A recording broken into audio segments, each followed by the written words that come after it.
जनपदों में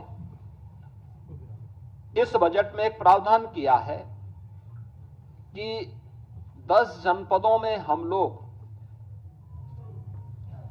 वस्त्र उद्योग के लिए, टेक्सटाइल पार्क के लिए निर्माण के कार्यक्रम को आगे बढ़ाएंगे। यह योजना हमारी समर्पित होगी संत कबीर के नाम पर।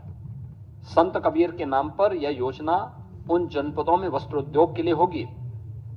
तो 2 जनपदों में राज्य सरकार 2 नए लेदर पार्क के निर्माण के कार्यक्रम को आगे बढ़ाएगी। जो योजना समर्पित होगी संत रविदास जी के नाम पे। इसके अलावा यह वर्ष समर्पित है पूर्व प्रधानमंत्री स्वर्गीय अटल बिहारी वाजपेयी जी की जन्म शताब्दी वर्ष के लिए।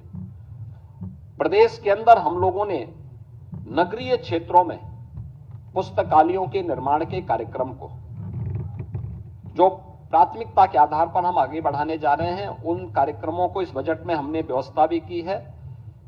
यह सभी अटल नगरीय क्षेत्रों में पुस्तकालय और उनके नाम पर ही ये डिजिटल लाइब्रेरी का निर्माण उन नगरीय क्षेत्रों में होने जा रहा है। इसके अलावा बजट में एक और चीज का प्रावधान किया गया है कि प्रदेश के अंदर आउटसोर्सिंग से जुड़े हुए जितने भी कार्मिक होंगे उनकी न्यूनतम मजदूरी को सुनिश्चित करने के लिए प्रदेश के अंदर हम लोगों ने एक व्यवस्था की है कि वह एक व्यवस्था के साथ हम लोग करने जा रहे हैं कि जिससे एक हम लोग प्रदेश के अंदर ही उस प्रकार की एक व्यवस्था करेंगे कि जिससे न्यूनतम पारिश्रमिक उन कार्मिकों को 16,000 से लेकर के 18,000 के दायरे में सीधे उनके अकाउंट में मिल सके।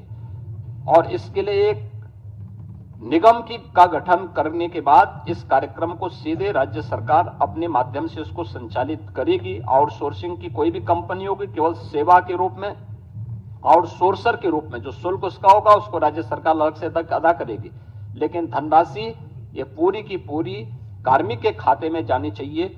इस योजना के इसके साथ हम लोग जोड़ने जा रहे हैं। इसके अलावा मुख्यमंत्री युवा उद्यमी विकास अभियान, यह एक बड़ी योजना है और मुझे बताते हुए प्रसन्नता है कि अभी हाल ही में उत्तर प्रदेश स्थापना दिवस के अवसर पर हम लोगों ने इसको लॉन्च की थी।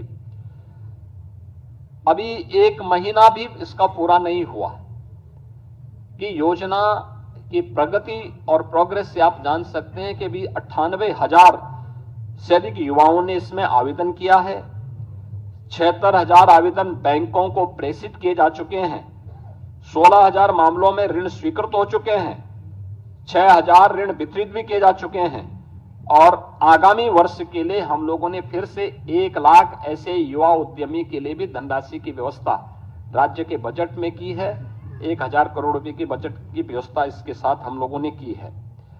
उत्तर प्रदेश वानिकी के क्षेत्र में हम लोगों ने काफी प्रगति की, यानी वन आच्छादन उत्तर प्रदेश के अंदर बढ़ा है।